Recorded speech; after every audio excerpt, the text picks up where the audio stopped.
And then, bro, you'll have people say, oh, well, yeah, but he's making.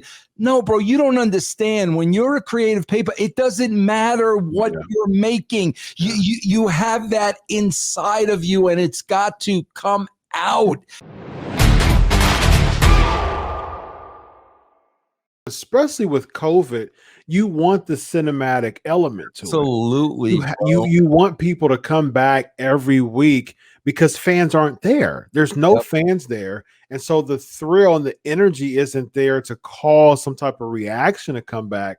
So you really have to rely on those cinematic, elements to bring that episodic feel. The thing is, look, you've been out, it's been shut down for a year, as far as fans there.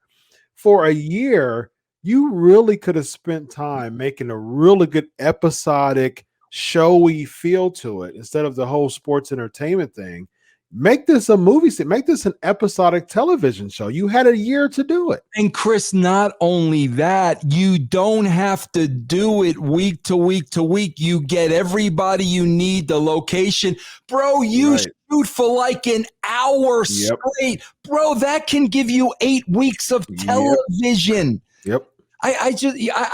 Chris, at the end of the day, like, I feel sorry for, bro, let me tell you something. I walked away from TNA, okay, bro, when they started taking my creativity away from me. Mm-hmm. Bro, let me tell you something. When you are a creative person, bro, they could pay you $1 million a year. If you're not allowed to have that creative outlet, you're going to be dead. Like, you're just dead. Like, bro, I left 6 figures on the table because they would not allow me to be creative anymore. Yeah. That's why when I see a guy like Bray and like what is just oozing out of him, like, I know this guy is miserable. And then, bro, you'll have people say, oh, well, yeah, but he's making.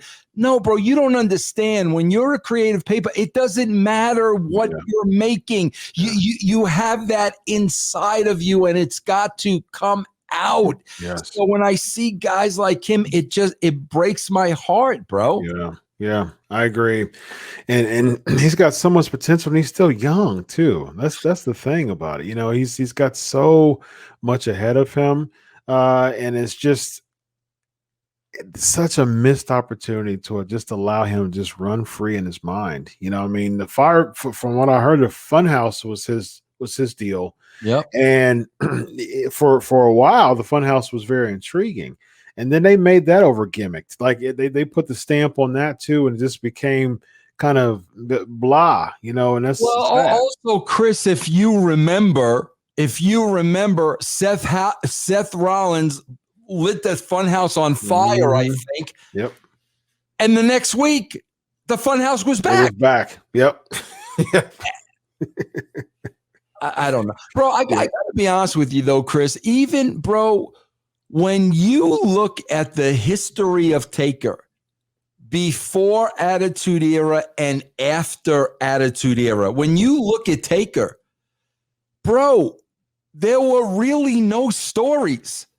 During the Attitude Era, you had Kane, and then you had Paul Bearer, who was the father and the stepfather, and we had to go get DNA tests. Yeah. And then after that, bro, you had the Ministry of Darkness. Yeah. Like, bro, outside of that, Taker really was another wrestler. There were no stories with Taker whatsoever. And the burial in 94, the Royal Rumble 94 led to the burial of Yokozuna when he was going against Yokozuna, where all the people came in and they put him in the coffin, and then he did the raise up thing. And then, like you said, he was gone from Royal Rumble to SummerSlam of 94, but we got so excited because they were bringing in like Leslie Nielsen from the Naked Gun, who's the right Undertaker, and then Paul Bearer, and then DiBiase had, he came in and brought the real Undertaker, and here's the Undertaker. And so they were building that up so well. It wasn't just some random fire spots and just the same black goo every week. Like they were, like you said, they were bringing in people to really add more layers to the angle. And 7 months later, he comes out. I'm excited. 94 SummerSlam. We had DiBiase's Undertaker, and all of a sudden, Paul Bearer comes out, and we're like, "Oh, wait a minute! There's another Undertaker. Is this real?" And then all of a sudden, he comes out, and everybody's like, "Oh man, this is amazing!"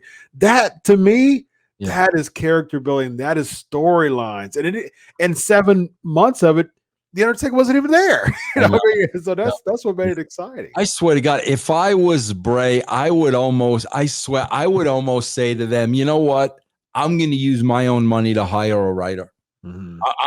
I'm gonna collaborate with a writer. Yeah. And I'm going to give you the material week by week by week by week. I still think it'll get shut down though. It would because but bro, I swear if they for as I've been out of the business now for bro, it's like 9 years, whatever it is.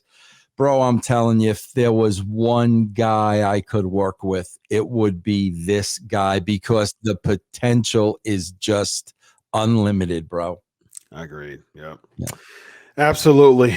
Well, he's Vince Russo. I'm Dr. Chris Featherstone. Hopefully, WWE, you're taking notes because he just saw an episode of Vladimir Russo. That's a fantastic idea of how to book Bray Wyatt. So I hope you enjoyed, everybody.